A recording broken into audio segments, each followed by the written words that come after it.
Palavra da Verdade, com Hernandes Dias Lopes.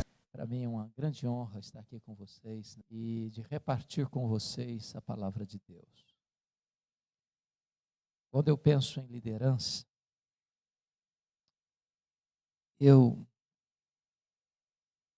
me inclino a pensar naquele que para mim foi o grande líder do cristianismo.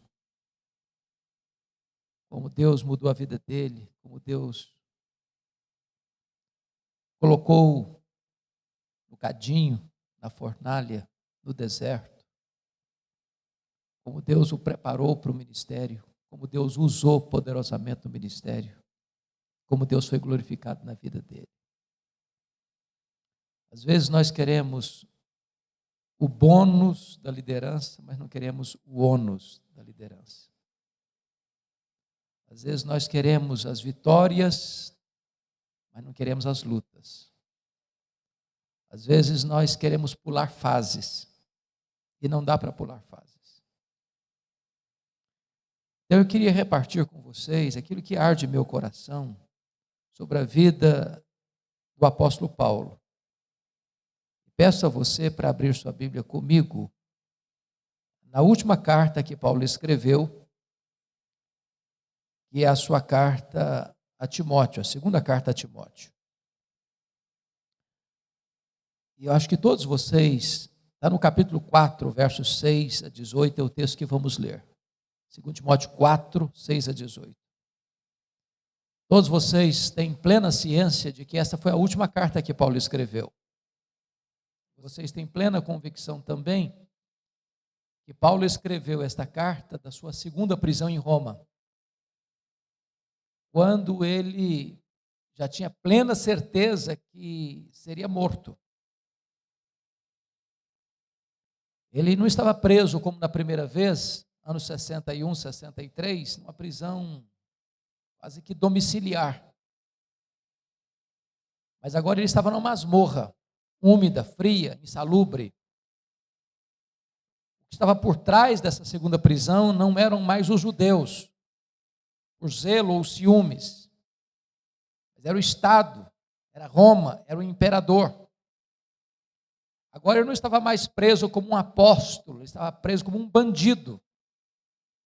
Ele diz isso lá nessa carta, capítulo 2, verso 9, como um malfeitor, sendo acusado talvez de um dos mais graves crimes do império, de ser o líder dos incendiários de Roma. Ele escreve essa carta quando a igreja está enfrentando um grande risco, porque muitos, ou diz o texto, que todos os da Ásia o abandonaram.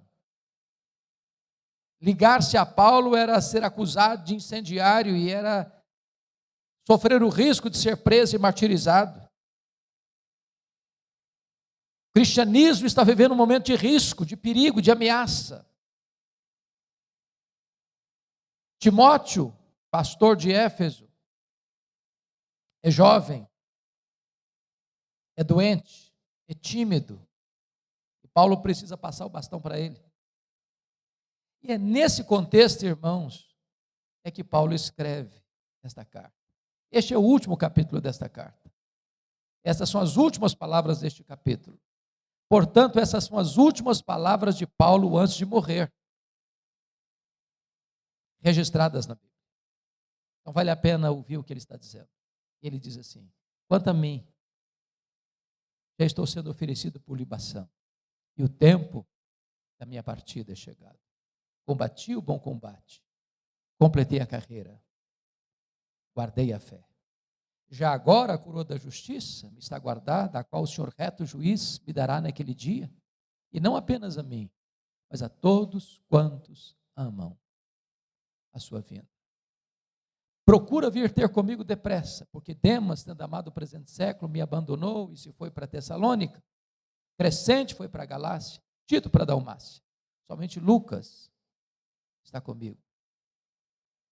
Traz contigo Marcos, porque me é útil para o ministério. Quanto a Tíquico, mandei-o até Éfeso.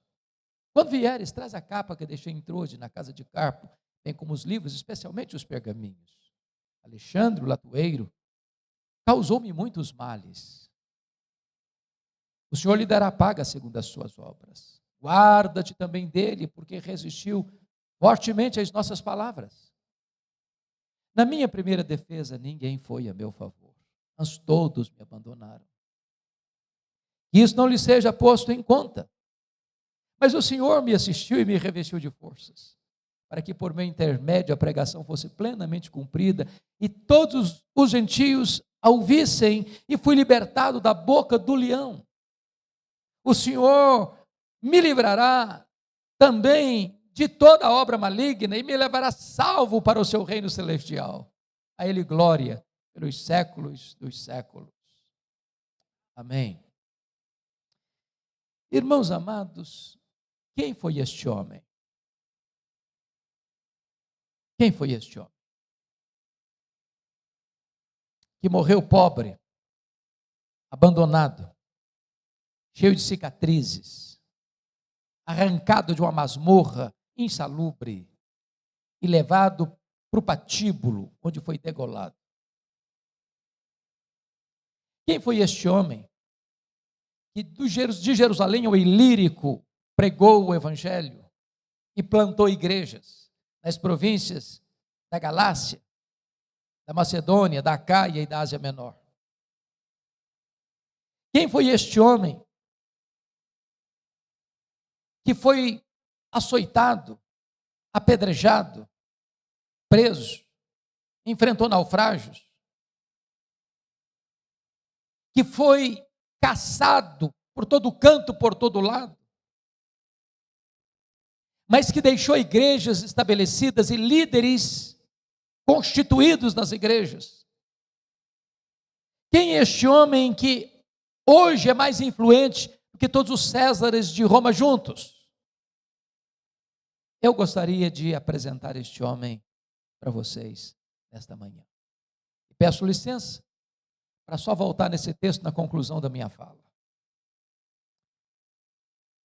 Talvez a primeira revelação que nós temos sobre ele, do ponto de vista cronológico, está lá em Filipenses, capítulo 3, versos 5 e 6, quando diz que ele foi circuncidado ao 8º dia, da linhagem de Israel, da tribo de Benjamim, hebreu de hebreus, quanto à lei, fariseu, quanto ao zelo, perseguidor da igreja. Ele era uma espécie de judeu puro sangue.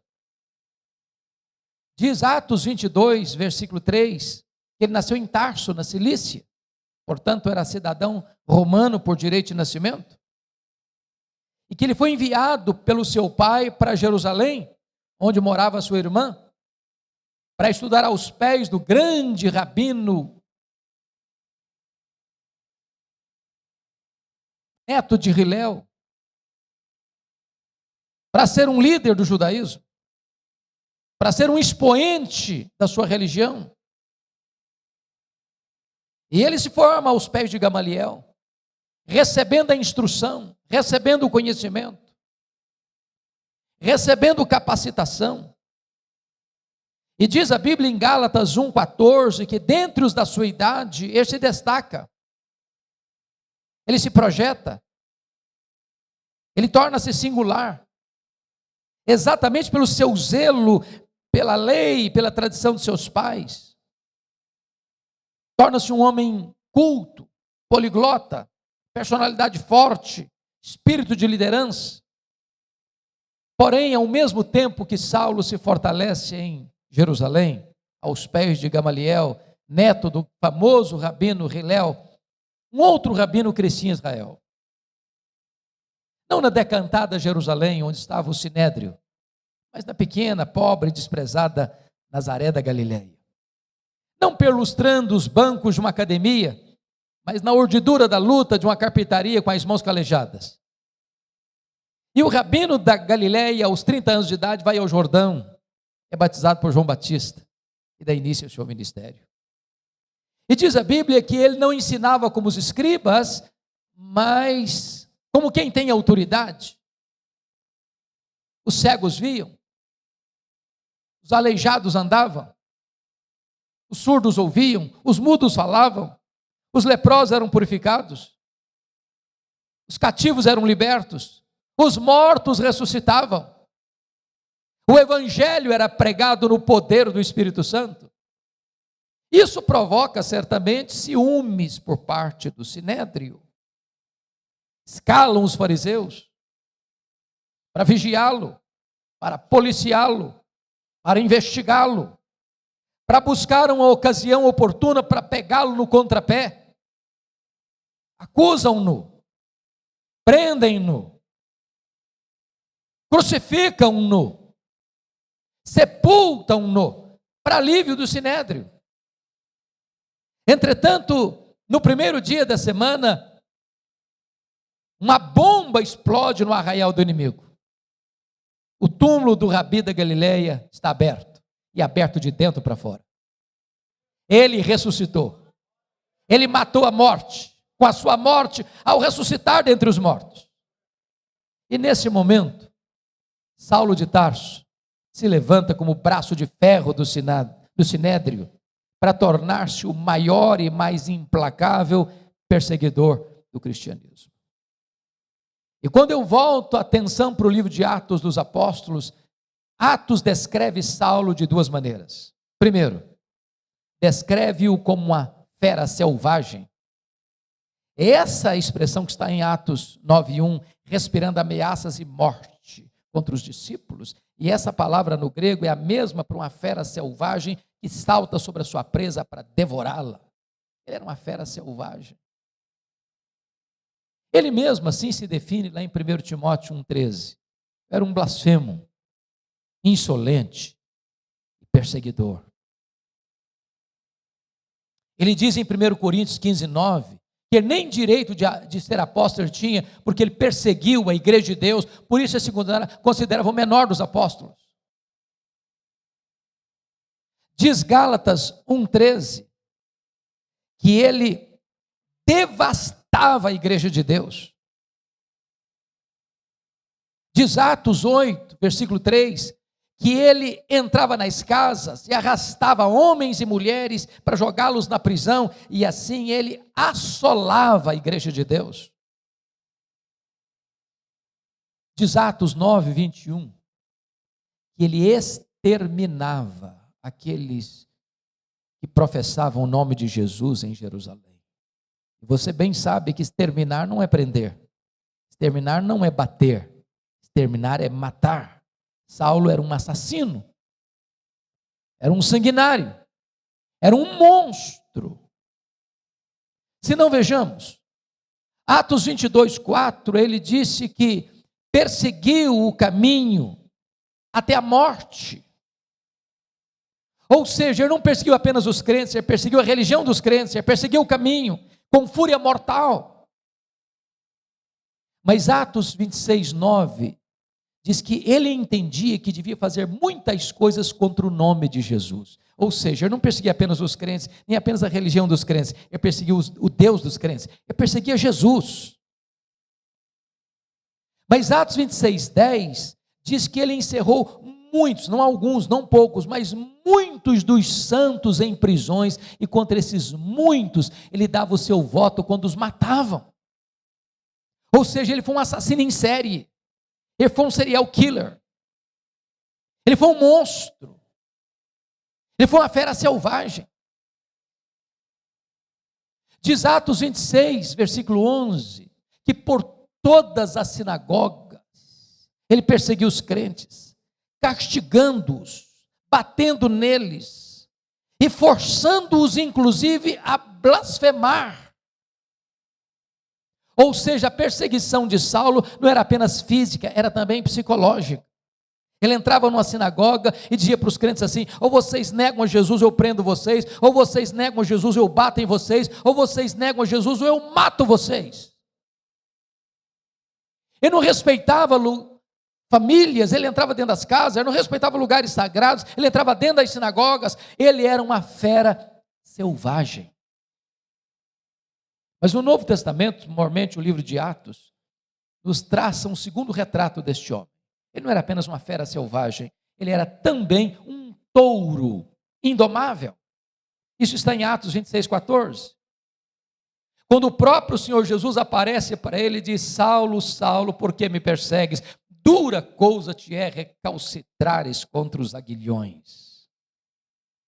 Eu fui criado na região rural e vi muito boi sendo amansado para o trabalho doméstico. E um dos principais instrumentos para amansar um boi bravo é o aguilhão. O aguilhão. Às vezes nós pensamos que o Espírito Santo só começou a trabalhar na vida de Saulo lá no caminho de Damasco. Isso não é verdade. Isso não é verdade.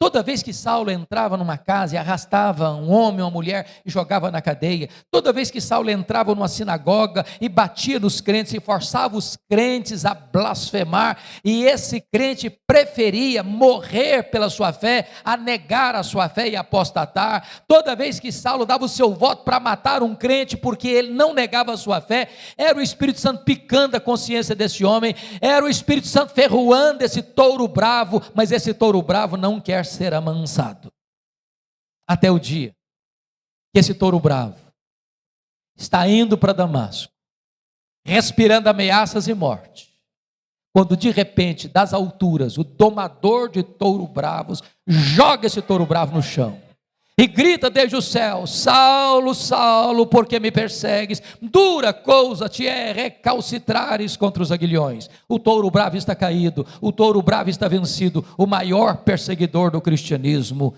está convertido. Bendito seja Deus. A graça de Deus é irresistível. Fecha-se aqui o primeiro capítulo da sua vida. Abre-se um novo capítulo. A preparação de Saulo para o ministério. E diz a Bíblia que ele é levado da estrada de Damasco para a casa de Judas, na rua direita, em Damasco.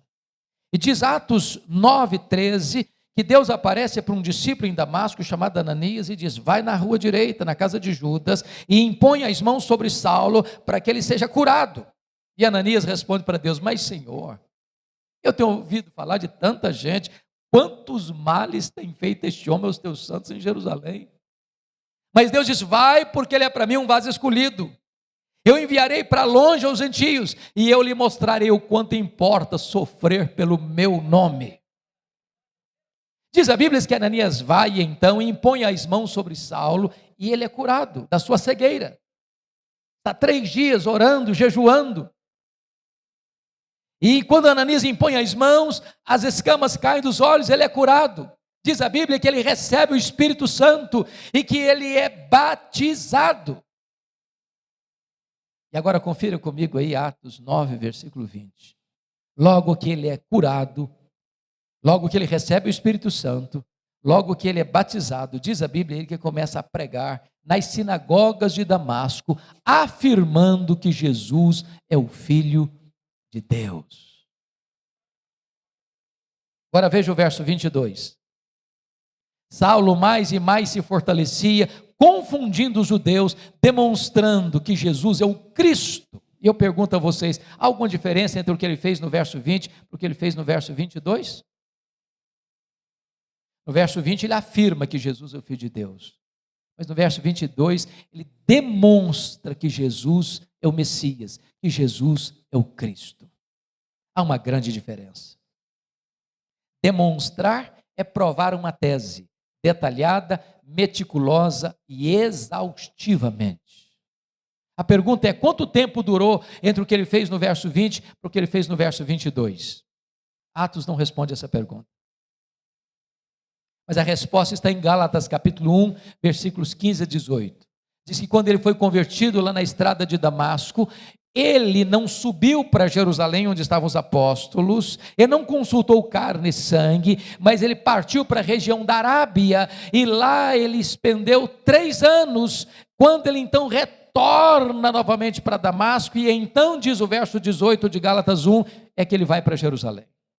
A pergunta é: o que é que ele ficou fazendo 3 anos na Arábia? E a resposta é: um seminário intensivo com o Senhor Jesus. Se Jesus investiu 3 anos nos apóstolos em Israel, Jesus investe 3 anos em Saulo na Arábia. A teologia que Paulo ensina, ele não a ensina como ensinava as doutrinas do judaísmo, aprendendo numa academia. Ele recebe essa teologia por revelação direta do Senhor Jesus. Nesses 3 anos ele releu o Antigo Testamento e então chega à conclusão que aquele Jesus que ele perseguira de fato é o Messias, e convencido dessa verdade, diz Gálatas 1,17, que ele retorna outra vez para Damasco, e é nessa volta é que se encaixa o verso 22. Saulo mais e mais se fortalecia, confundindo os judeus, demonstrando que Jesus é o Cristo. O que acontece com ele? Os judeus querem matá-lo em Damasco. Ele tem que fugir. De forma humilhante, desde um cesto, muralha abaixo, de noite. E ele vai para onde agora? Agora ele vai subir para Jerusalém. Confira aí Atos 9, versículo 26. Eu preciso muito da sua atenção aqui, porque eu quero levantar uma tese agora. E a tese que eu quero levantar é esta. Às vezes nós imaginamos que Saulo foi poderosamente usado por Deus desde a sua conversão, e isso não é um fato. Isso não é um fato. Saulo precisou aprender uma das mais importantes verdades do cristianismo: a doutrina da nova aliança. Verdade essa que ele mesmo vai ensinar mais tarde na sua segunda carta aos Coríntios, capítulo 2, verso 14 em diante, quando ele diz assim: graças, porém, a Deus, que em Cristo sempre nos conduz em triunfo, e por meio de nós manifesta a fragrância do seu conhecimento, tanto nos que são salvos, como nos que se perdem. Para uns cheiro de vida para vida, para outros aroma de morte para a morte. Mas quem, porém, é suficiente para essas coisas? A resposta fica no ar, no capítulo 2, verso 16, segundo aos Coríntios, e só é dada em 2 Coríntios, capítulo 3, quando diz: a nossa suficiência vem de Deus. A tese que eu quero levantar é essa: quando Saulo sobe aqui para Jerusalém, ele não está governado pela nova aliança, ele ainda está governado pela velha aliança. Eu explico. O que é a velha aliança? Quando Moisés recebe as tábuas da lei, lá no Sinai, o povo de Israel disse assim para ele: tudo que o Senhor falou, nós faremos. E eu pergunto a vocês: fizeram? Não, não fizeram. E por que não fizeram? Faltou-lhes sinceridade? Não, faltou-lhes poder. O lema da velha aliança é: tudo depende de mim, nada depende de Deus. Pois o lema da nova aliança é: tudo depende de Deus, nada depende de mim. Quando Saulo sobe para Jerusalém, ele vai governado pela velha aliança por uma razão muito simples. Ele imagina que ele vai ser o grande líder da igreja em Jerusalém. Ele imagina que ele é o homem estratégico para alavancar o crescimento da igreja em Jerusalém. Ele imagina que ele é o homem que tem o melhor currículo, que tem o melhor preparo, que tem o melhor performance. E ele tinha motivos para pensar isso. Primeiro, porque os apóstolos de Jesus eram galileus. E você bem sabe que em Jerusalém, na Judéia, os galileus eram tidos como gente de segunda classe. Era chamada de Galileia dos gentios. Tanto é fato que quando aconteceu o Pentecostes, vocês se lembram disso, a multidão se ajunta e 3 coisas aconteceram. Primeiro, ceticismo. O que quer isso dizer? Segundo, preconceito. Esquece, são galileus. Terceiro, zombaria. Estão bêbados. Saulo pensou: esses homens galileus aqui em Jerusalém não vão conseguir nada. Segundo motivo, os apóstolos eram iletrados, diz a Bíblia. Jerusalém era a capital intelectual da teologia. Lá estavam os escribas, lá estavam os doutores, lá estavam os fariseus, lá estava o sinédrio. Ele pensou: além de galileus são incultos, aqui em Jerusalém não vai dar certo, não vai funcionar. Ele, Saulo, conhecia Jerusalém. Ele perseguiu a igreja de Jerusalém. Ele conhecia os corredores eclesiásticos do sinédrio. Ele pensou: eu tenho o melhor currículo, eu tenho o melhor preparo, eu tenho melhor performance, eu vou ser o grande líder. Quando ele chega, confira aí comigo, Atos 9, 26, os discípulos, os membros da igreja de Jerusalém, não acreditaram na conversão dele.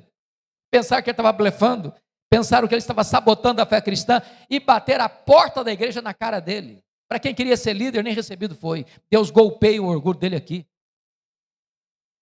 Olha Atos 9, 27, porque agora é Barnabé quem o acolhe, quem o recebe, quem o introduz aos apóstolos, e agora sim os apóstolos escutam-no, ouvem-no, acreditam nele e o recebem, e agora sim ele tem trânsito livre dentro da igreja. Discute com os helenistas. Quando os helenistas, judeus nascidos fora de Israel, tomam a seguinte decisão: vamos matar Saulo. Quando eles tomaram essa decisão, os discípulos, os membros da igreja chegaram para ele e disseram assim: ô Saulo, você tem que ir embora da nossa igreja. Não dá para você ser o nosso pastor, não. Agora, deixa eu falar uma palavrinha para os pastores aqui. Não é fácil para você estar convencido que deva ficar na igreja e os membros da sua igreja estão convencidos que você deve sair da igreja. É complicado.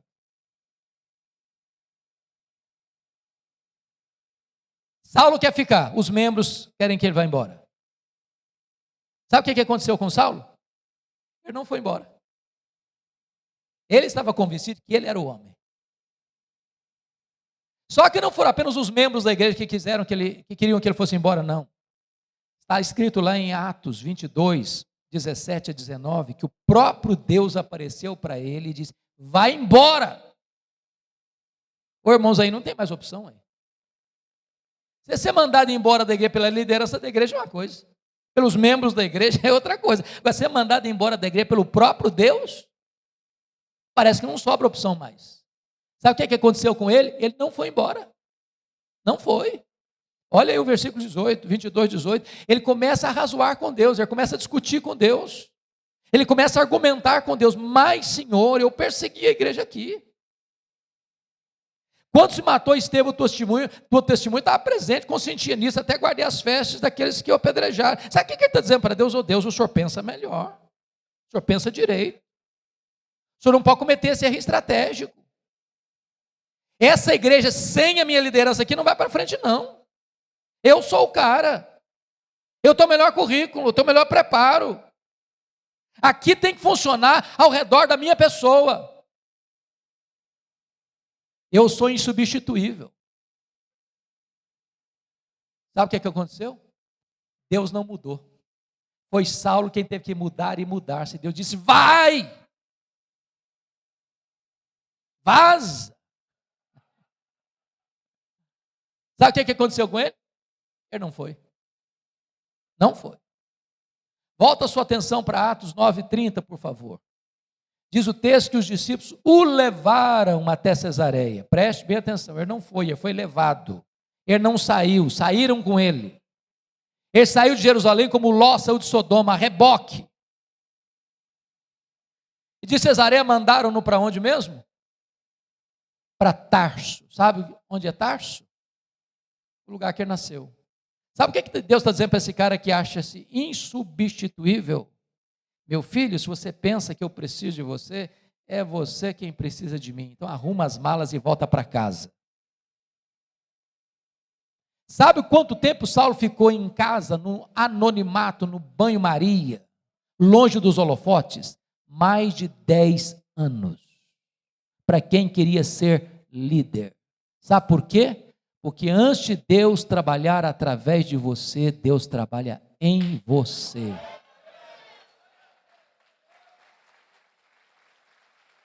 Deus está mais interessado em quem você é do que no que você faz. Vida com Deus precede trabalho para Deus. A vida do líder é a vida da sua liderança. Saulo precisava aprender isso. Que tudo depende de Deus, nada depende de nós. Mas o pior não tinha acontecido, não, irmãos. O pior está lá em Atos 9:31. Diz que no dia que Saulo arrumou as malas e foi embora da igreja, a igreja passou a ter paz e passou a crescer. Você quer coisa pior para um pastor que é isso? No dia que vai embora da igreja, os problemas da igreja se resolvem. A igreja deslancha a crescer. Para alguém que achava que ele era insubstituível. Pois bem, amados, passaram-se vários anos, diz Atos 11:25, que acontece um avivamento em Antioquia. A igreja manda para lá Barnabé. Barnabé se alegra em ver a graça de Deus. Lembrou-se de Saulo, foi lá em Tarso de Saulo: eu preciso de você, vamos comigo para Antioquia. E eles ensinam uma multidão de discípulos. Quando Atos 13, 1-3 diz que, estando a igreja reunida, orando e jejuando, o Espírito Santo disse: separai-me agora a Barnabé e a Saulo para a obra a que os tenho chamado. Prestem bem atenção, aqui o Espírito Santo mandou separar. Não foi Saulo e Barnabé, foi Barnabé e Saulo. Já foi reserva alguma vez? Já andou na sombra de alguém alguma vez? Saulo não era o líder, ele era o liderado. Deus ainda estava trabalhando nele para depois trabalhar através dele. Diz a Bíblia que João Marcos, auxiliar dos dois missionários, acompanha os dois. E ele chega em Pafos. O procônsul Sérgio Paulo se interessa em ouvir o evangelho, mas o seu mágico de tiracolo, Elimas, tenta impedi-lo, porque se o procônsul se convertesse, o mágico perdia o emprego. E diz a Escritura que, diante desse cenário, Saulo, cheio do Espírito Santo, fixou os olhos no mágico e disse: ó servo do diabo, até quando perverterás os retos caminhos de Deus? Pois ficarás cego. O mágico fica cego, os olhos espirituais do procônsul são abertos, é convertido a Cristo, e a partir desse momento, Saulo deixa de usar o seu nome judaico Saulo, e passa a usar o seu nome romano Paulo, e a partir daí ele se torna o maior líder do cristianismo. Por quê? Porque aprendeu uma lição: tudo depende de Deus, nada depende de mim.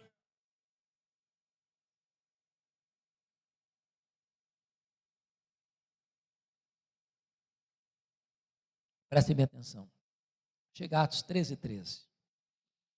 Diz que João Marcos, eles estão em Perge da Panfilha agora, e João Marcos abandona Paulo e Barnabé e volta para Jerusalém. Você já perguntou por que João Marcos deixou os dois missionários? Perge da Panfilha? A Bíblia não responde, pelo menos de forma direta. Mas nós podemos pensar em algumas possibilidades. Primeira possibilidade: eu acho que ele era muito jovem e ele pensou que viagem missionária era turismo. Quando ele percebeu que não era, ele falou: estou fora. Primeira possibilidade. Segunda possibilidade: quando ele sai de Antioquia, o líder da caravana era o primo dele, Barnabé. No meio da viagem, muda o comando, agora é Paulo que é o líder. E ele pensou: bom, sob a liderança do meu primo eu iria, mas na liderança do outro não vou não.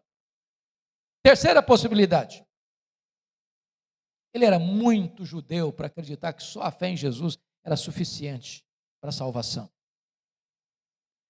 Quarta e última possibilidade, eu creio nessa última. Diz a Bíblia em Gálatas 4, versículos 14 e 15, que Paulo pregou o evangelho pela primeira vez na Galácia, entenda-se Galácia do Sul, Antioquia da Pisídia, Icônio, Derbe e Listra, por causa de uma enfermidade física. Pergunta: que enfermidade física era essa? Muito provavelmente a mesma que o próprio Paulo descreve em 2 Coríntios 12:7, um espinho na carne, mensageiro de Satanás, para me esbofetear, a fim de que eu não me ensoberbecesse. Pergunta: de onde procede o espinho na carne de Paulo? De Deus ou de Satanás? E a resposta categórica é: de Deus, é claro. Por que eu sei que é de Deus? Por causa do propósito. Para que eu não me ensoberbecesse. Você acha que o diabo tem algum interesse em que você seja humilde? Não, o diabo quer inflar o seu orgulho. Agora, quando Deus usa uma providência carrancuda para burilar você, Satanás pega esse sofrimento e bate na sua cara com ele. Está vendo aí, ó, como é que Deus ama você? Olha como você está sofrendo. Então eu acredito o seguinte: essa região de Antioquia, essa região de Perge da Panfilha, Atos 13, diz os estudiosos, era uma região pantanosa, alagadiça, com forte incidência de malária, e muito provavelmente Paulo pega uma malária nessa região, que dava uma dor de cabeça alucinante. Por isso Paulo tinha talvez problema na sua visão, que quando ele chega lá na Galácia do Sul, os crentes chegaram a dizer o seguinte: nós gostamos tanto de você, nós vimos você como um anjo de Deus, se possível nós teríamos arrancado os nossos próprios olhos para dar para você. É por isso que Paulo usava talvez um amanuense para escrever suas cartas, e quando ele estava terminando a carta, ele tomava a caneta, a pena, e escrevia: "Vês com que grandes letras eu vos escrevo". Talvez seja por isso que quando ele estava lá no sinédrio, e o sumo sacerdote mandou esbofeteá-lo, ele chamou de parede branqueada, porque talvez enxergasse meio lusco-fusco. O certo é, e João Marcos deve ter pensado assim: eu estou muito jovem para ficar doente, vou voltar para a casa da minha mãe. Bom, então diz a Bíblia que Barnabé, ou agora Paulo e Barnabé, sobem as montanhas do Cáucaso, vão lá para a Galácia do Sul e começam a pregar. Antioquia da Pisídia, Icônia, Derbe, Listra, com lutas, com lágrimas, com sangue, mas deixam a obra de Deus estabelecida. Entenda uma coisa: a bênção de Deus no seu ministério não significa que você não terá oposição no seu ministério. Luta no ministério não é sinal da ausência da bênção do eterno. O crescimento da igreja virá acompanhado de forte oposição de Satanás e do mundo. Paulo é apedrejado, mas igrejas são plantadas, liderança é estabelecida. E diz agora Atos 14, verso 27, que agora ele retorna à igreja enviadora, a igreja de Antioquia, e diz lá que reunida a igreja, relataram quantas coisas fizera Deus, e como Deus abrira a porta do evangelho aos gentios.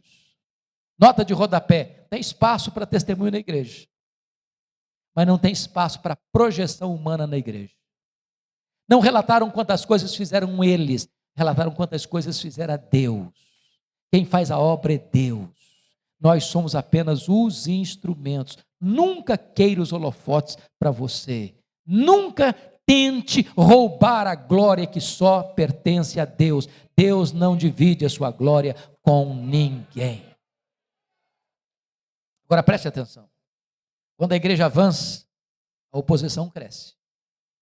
Porque Atos 15:1 diz que os membros da seita dos fariseus desceram de Jerusalém e disseram para os crentes gentios assim: se vocês não se circuncidarem, se vocês não guardarem a lei de Moisés, vocês não poderão ser salvos. Essa teologia não está boa. Está dizendo o seguinte: sua fé em Jesus não é suficiente. O sacrifício de Cristo não foi eficaz. É preciso complementar a obra de Cristo com as obras da lei. Isso não é evangelho, isso é outro evangelho, isso é um falso evangelho. Não dá para fazer obra missionária, essa teologia não está boa. Prestem bem atenção nisso. Quando a teologia não está boa, quanto mais se prega, pior fica. Então diz a Bíblia que Paulo não vai avançar na obra missionária antes de resolver o problema doutrinário. Então o concílio é reunido, as discussões são feitas, a decisão é tomada, a decisão é escrita, uma comissão é nomeada para ler esse documento resolvido lá naquele concílio, nas igrejas gentílicas, que só a fé em Cristo é suficiente, e acabou. A obra de Cristo na cruz foi perfeita, foi final, foi completa, foi cabal. Eu e você, a igreja não pode acrescentar mais nada à obra plena que Cristo realizou na cruz. Agora está resolvido o problema doutrinário? Vamos voltar. Aí, Atos 15:36, Paulo chega para Barnabé e diz: aí, Barnabé, vamos voltar, filho? Vamos sim, Paulo. Só um detalhe: o meu primo João Marcos quer voltar com a gente. Aí diz a Bíblia que Paulo radicalizou e disse: não, comigo ele não vai não. Eu não acho justo levarmos aquele que nos abandonou desde perto da Panfilha. Comigo esse menino não vai. Ele não serve para ser meu companheiro de viagem. Eu não quero esse rapaz na minha companhia para fazer a obra de Deus. Comigo ele não vai. Prestem atenção que Paulo está sendo radical. Nota de rodapé de novo. Os líderes da igreja não deviam brigar, mas às vezes brigam. Os líderes da igreja não deviam ter desavença um com o outro, mas às vezes tem. Mas deixa eu dizer uma coisa para você: mesmo quando os líderes brigam, a obra de Deus não pode ser frustrada. O plano de Deus não pode ser frustrado. Agora, em vez de uma caravana, tem duas. A Bíblia diz que Paulo pega Silas, profeta de Jerusalém, Barnabé investe no seu primo João Marcos, vai para Chipre. E a obra de Deus continua, a despeito de nós. Apesar de nós, a obra de Deus continua. A obra de Deus acompanha a estada de Paulo, e ele quer entrar na Ásia, o Espírito de Deus o impede de entrar na Ásia, e ele escuta a voz de um varão macedônio: passa a Macedônia e ajuda-nos, e ele entra na Macedônia. Glória a Deus, porque o Ocidente é alcançado pela luz do Evangelho. Você deve agradecer a Deus por essa direção missionária. Mas preste atenção aqui. A direção quem dá é Deus, mas quem escolhe os melhores métodos somos nós. Leia atentamente o livro de Atos e você vai ver que Paulo só se fixou em cidades estratégicas. Filipos era colônia romana, Tessalônica era a capital da Macedônia, Bereia era a importante cidade da Macedônia, Atenas era a capital intelectual do mundo, Corinto era a capital da Caia, Éfeso era a capital da Ásia Menor. O que Paulo está nos ensinando aqui? Estratégias missionárias, estratégias de crescimento de igreja. Vamos plantar uma igreja? Vamos. Onde? Que cidade? Vamos comprar um terreno? Vamos. Em que bairro? Em que rua? Porque às vezes, irmãos, a gente escolhe a cidade mais escondida, o bairro mais distante, a rua de mais difícil acesso, o pior terreno da rua, e aí fica lá 30 anos capengando. Se nós plantarmos igrejas estratégicas influenciarão a sua micro-região. Agora, mesmo quando Deus dá a direção, e mesmo quando nós escolhemos os melhores métodos, nós enfrentamos luta. Paulo é preso e açoitado em Filipos, Paulo é escorraçado de Tessalônica, Paulo é enxotado de Bereia, Paulo é chamado de tagarela em Atenas, Paulo é chamado de impostor em Éfeso, em Corinto. Mas de Corinto ele escreve as suas 2 cartas aos Tessalonicenses, porque a primeira carta já escreveram em Antioquia da Síria, a carta aos Gálatas. E agora ele vai para Éfeso, 3 anos, a terceira viagem missionária, capital da Ásia Menor, cidade com mais de 300 mil habitantes, onde tem uma das 7 maravilhas do mundo antigo, o templo de Diana. Uma cidade fortemente idólatra, uma cidade fortemente marcada pelo ocultismo, e para mim é um dos maiores milagres do cristianismo, que Paulo passa 3 anos nessa cidade, sem rádio, sem televisão, sem jornal, sem Bíblia impressa, sem zap. E ele impacta a cidade, a ponto da idolatria recuar, a ponto das pessoas feiticeiras queimarem os seus livros de magia em praça pública, a ponto da palavra de Deus prevalecer. Nesses 3 anos, Paulo planta igreja em toda a região: Esmirna, Pérgamo, Tiatira, Sardes, Filadélfia, Laodiceia, Hierápolis, Colossos. Um milagre, um avivamento espiritual, pelo poder do Espírito Santo de Deus. Não de forma fácil. Ele diz: eu enfrentei feras, eu enfrentei lutas maiores do que minhas forças, mas a despeito das lutas, a obra de Deus avança. Agora ele está saindo de Éfeso. Por que ele está saindo de Éfeso? Ele está indo para Jerusalém levar uma oferta para os pobres da Judeia. Por que isso? Gálatas 2,10 diz que ele assumiu um compromisso com os líderes da igreja de ir para os gentios, mas não se esquecer dos pobres. Diz Atos 18:2 que no tempo de Cláudio, o imperador, houve uma grande fome no mundo, e Cláudio, por isso, expulsa os judeus de Roma. E esses judeus retornam agora para a Judeia, sem casa, sem propriedade, sem lavoura, e estão passando necessidades, e Paulo faz uma grande coleta nas igrejas gentílicas para levar para os pobres da Judeia, querendo costurar não apenas cuidado do ponto de vista físico, material, mas também de costurar a unidade espiritual de igrejas gentílicas e a igreja judaica. Quando ele está indo, ele se reúne com os presbíteros de Éfeso e diz assim para eles: o Espírito Santo me assegura que o que eu vou enfrentar pela frente são cadeias e tribulações. Mas ele diz assim: em nada considero a vida preciosa para mim mesmo, conquanto que eu complete a minha carreira e o ministério que eu recebi do Senhor Jesus para testemunhar o evangelho da graça de Deus. Ele chega em Cesareia, e Ágabo o prende com o cinto e diz: eles vão te prender lá. E os discípulos tentaram demovê-lo. Ele diz: eu estou pronto não só a ser preso, mas a morrer por Jesus em Jerusalém. E ele chega em Jerusalém e é preso. Conspiram contra ele para matá-lo. conspirata descoberta, e Paulo então é levado a Cesareia, e fica 2 anos sendo acusado pelos judeus, sob o governo de Félix e Festo, e diante da fraqueza de Festo, pronto para entregá-lo para o Sinédrio, para ganhar apoio político, Paulo entende a trama e diz: eu sou cidadão romano, e quero ser julgado em Roma. Festo diz: para Roma você quer ir? Para Roma você irá. Deus havia dito em Atos 23:11, coragem Paulo, assim como você deu testemunho em Jerusalém, eu quero que você dê também em Roma. Deus o queria em Roma, Paulo queria ir para Roma. Quando ele parte para Roma, ele enfrenta um naufrágio. Você pode entender isso? Tinha 276 pessoas naquele navio. O desespero tomou conta de todo mundo. A morte mostrou para eles a sua carranca. E um anjo apareceu para Paulo e disse: coragem, Paulo, ninguém vai morrer. Eu entreguei toda essa gente na sua mão, mas é necessário que vocês vão dar numa ilha. Quando o dia amanheceu, eles avistaram a ilha de Malta, o navio se arrebenta todo, ninguém morre, todos são salvos.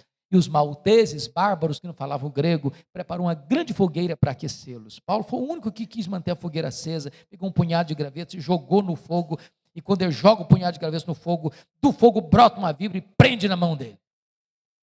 Aquela cobra tinha 276 outras opções para morder. Mas logo na mão do Paulo, os bárbaros gritaram na hora: é um assassino, tenta se livrar do mar, a justiça não deixa viver, vai cair, vai inchar, vai morrer. Não caiu, não inchou, não morreu, mudaram de opinião, é um Deus.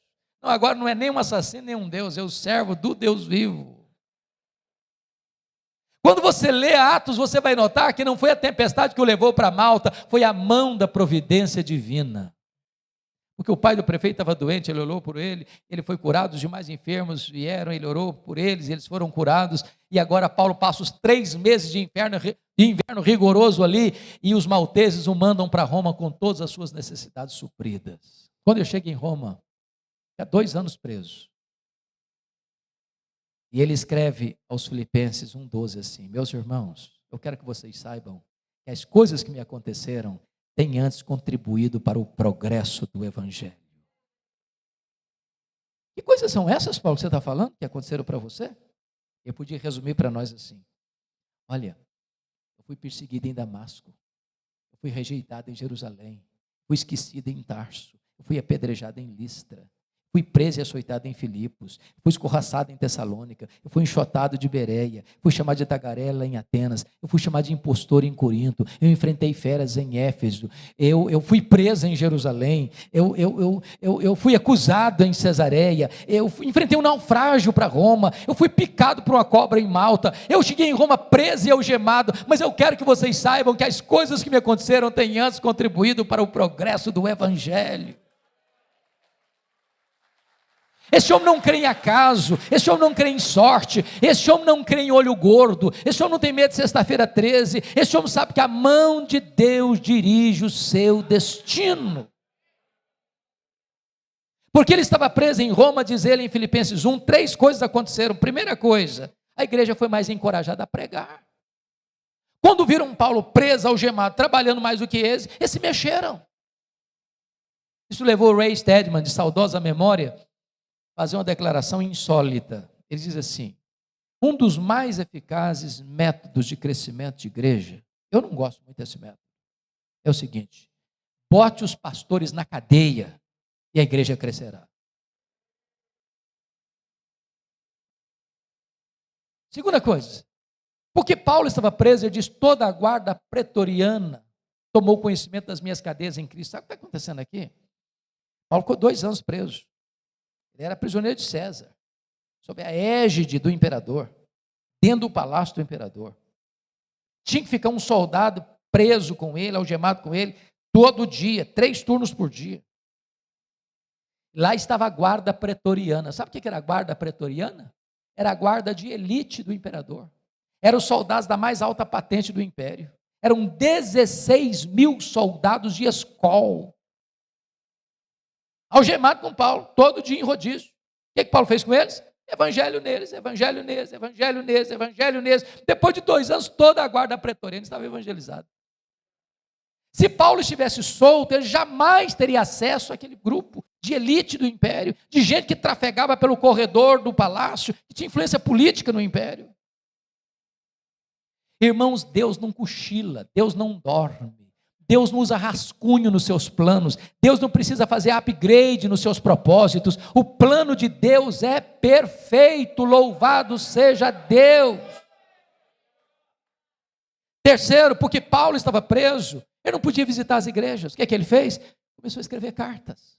As cartas da primeira prisão. Efésios, Filipenses, Colossenses, Filemão. Se Paulo estivesse solto, talvez nós não teríamos essas joias na nossa Bíblia. Quando você pensa que a sua vida está de ponta cabeça, Deus está escrevendo o capítulo mais emocionante da sua história. Dessa primeira prisão, Paulo pediu para sair. Paulo orou para sair. E Paulo saiu. Mas não saiu para se aposentar. Não saiu para vestir um pijama. Não saiu para deitar numa cadeira de balanço, porque não tem aposentadoria no reino de Deus. Enquanto tiver um fiapo de vida e um fôlego nos seus pulmões, você precisa fazer a obra de Deus. Ele saiu para fazer a 4ª viagem missionária. Ele deixou Tito em Creta, deixou Timóteo em Éfeso. Ele passou por Nicópolis, e eu creio firmemente nisso. Ele foi à Espanha, como alguns escritores bem pontuam, como era seu propósito. Só, irmãos, que a política do mundo está mudando. Nesse interregno, vale dizer que ele escreveu 2 cartas, 1 Timóteo e Tito. Mas acontece um fato triste, dramático, terrível, no dia 17 de julho do ano 64. A cidade de Roma é incendiada. 70% da cidade destruída. Dos 14 bairros da cidade, 10 foram devorados pelas chamas. 7 noites, 6 dias de incêndio, 17 de julho a 24 de julho. Os historiadores dizem que foi o próprio imperador Nero que subiu vestido de ator para o alto da Torre de Mecenas, assistindo de lá o espetáculo das chamas. Quando o incêndio acabou, os 4 bairros restantes que não foram devorados pelas chamas eram densamente povoados por judeus e cristãos. Isso deu a Nero um álibi para botar a culpa do incêndio nos crentes. Começa um massacre. Os crentes são crucificados, são queimados vivos, são jogados às feras, são mortos à paulada, são afogados. Um banho de sangue. E nesse momento, Paulo está solto como o maior líder do cristianismo. Ele é procurado, ele é caçado, ele é preso. Talvez em Trode, na casa de Carpo. Não deu prazo de pegar os livros, nem os pergaminhos, nem a sua capa. E agora ele é jogado numa masmorra escura, úmida, fria, insalubre, de onde as pessoas saíam leprosas, ou para o martírio. E é dessa prisão que ele escreve a sua última carta, 2 Timóteo. E agora eu peço que você abra no texto que nós lemos lá no começo, para nós encerrarmos.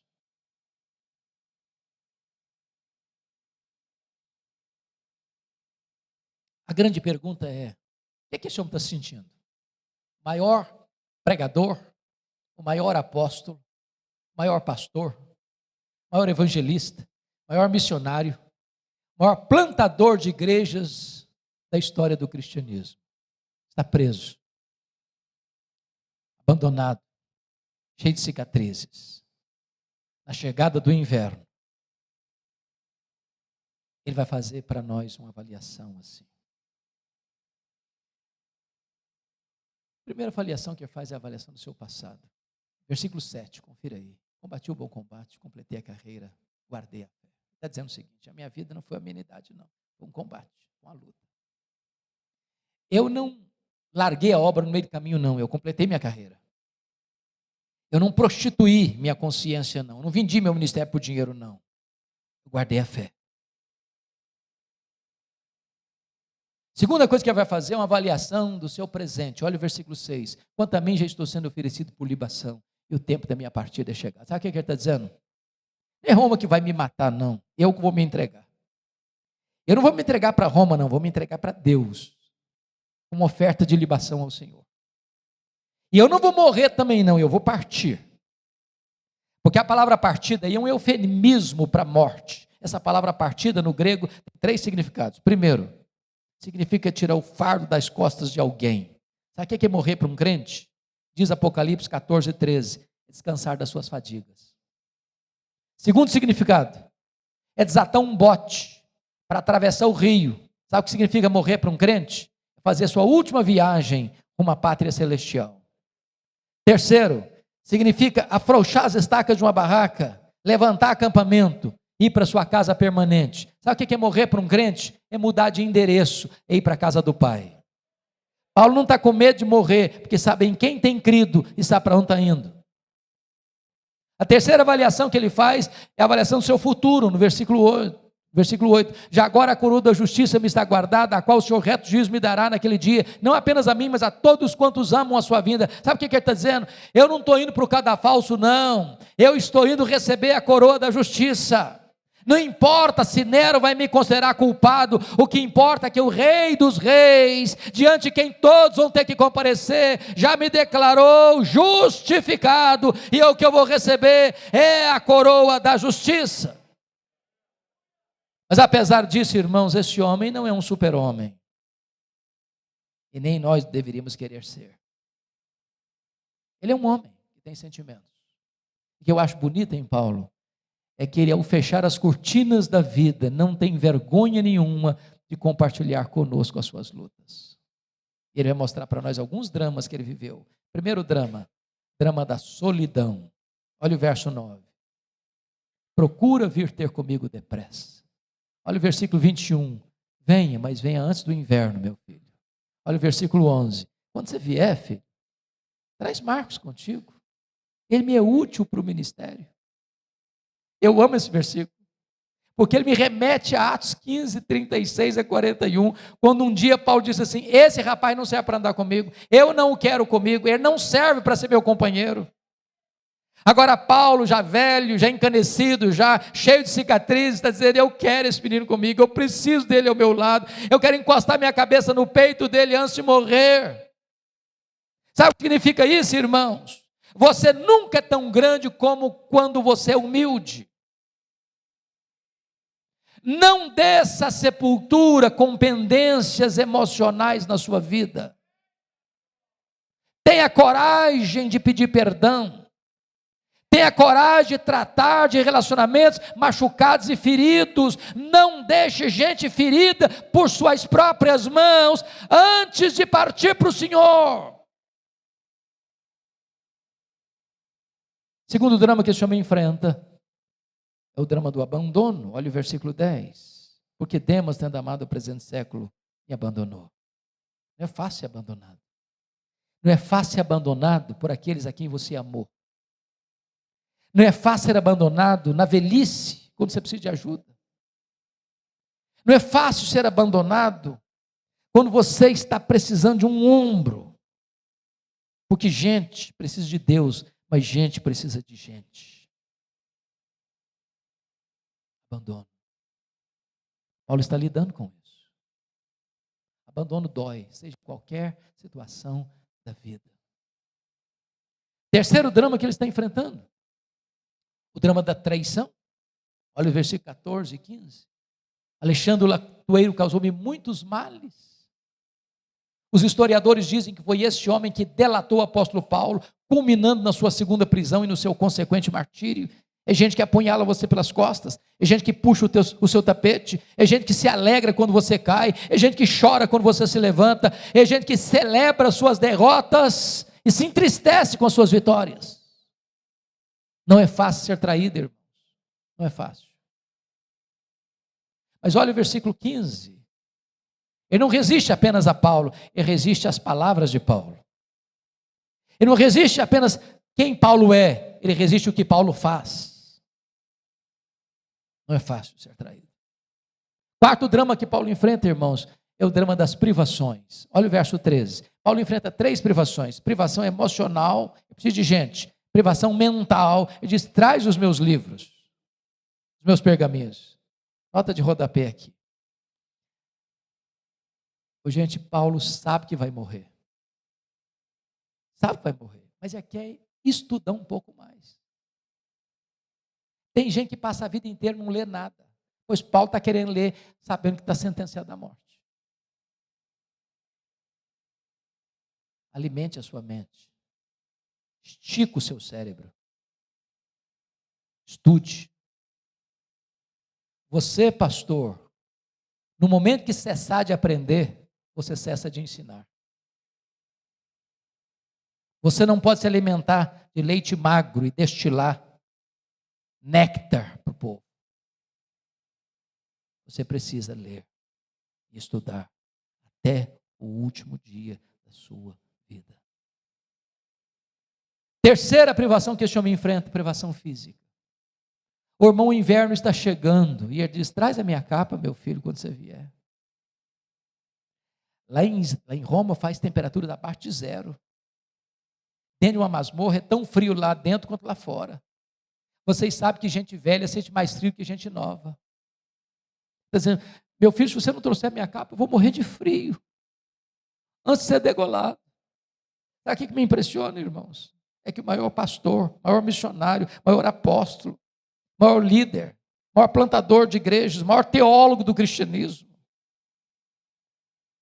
não tem uma capa velha para usar no inverno. Se Paulo fosse lido pelas leis da teologia da prosperidade, seria um fracasso. Um fracasso. E quantas vezes você e eu estamos murmurando, tendo casa para morar, tendo roupa para vestir, tendo cama para dormir, tendo comida sobre a mesa.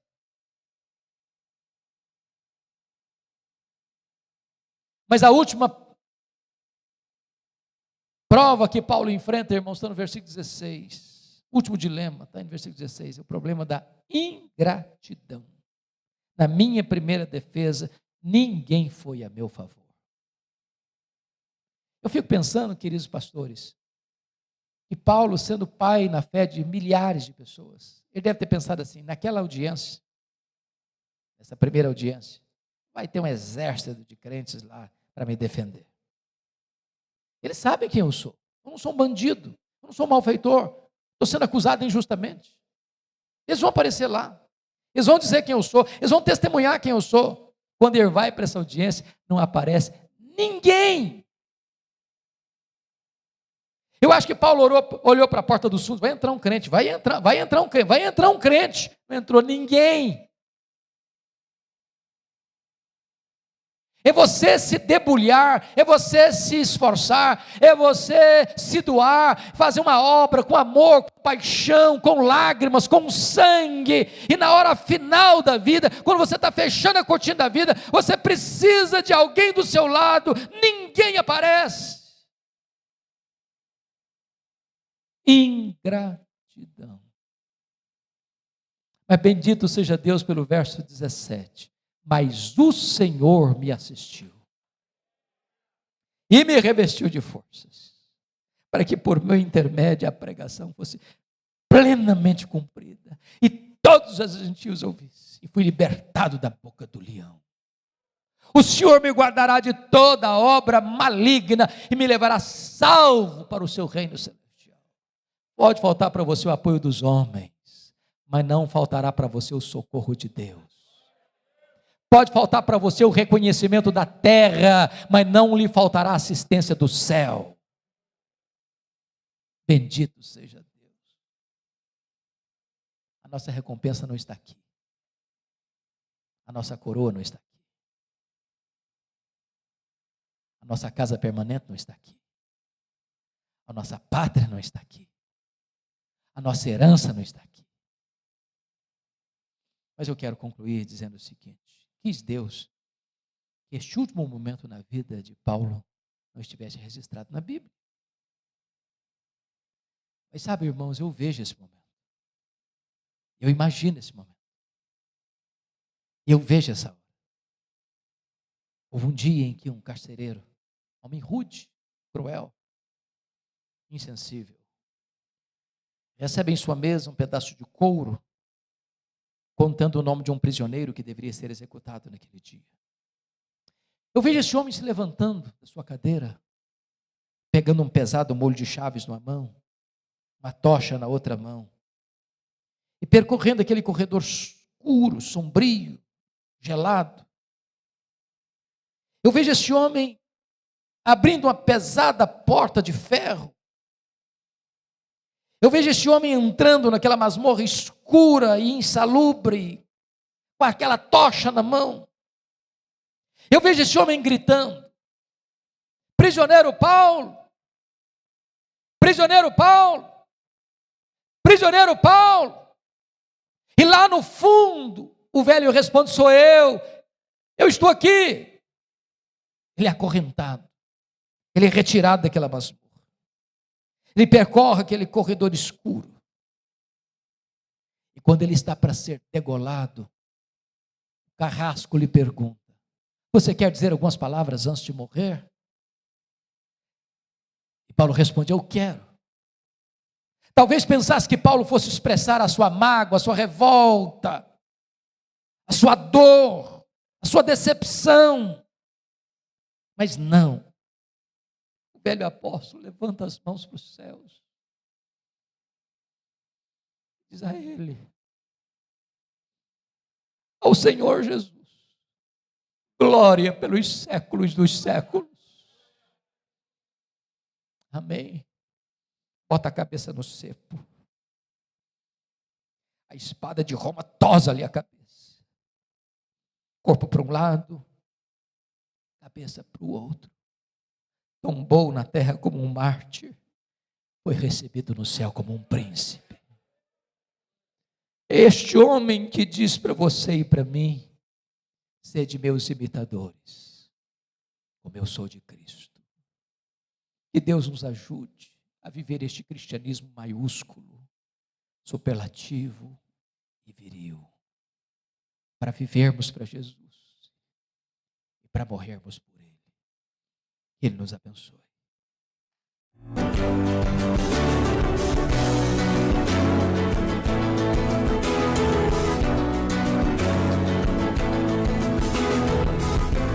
Palavra da Verdade, com Hernandes Dias Lopes.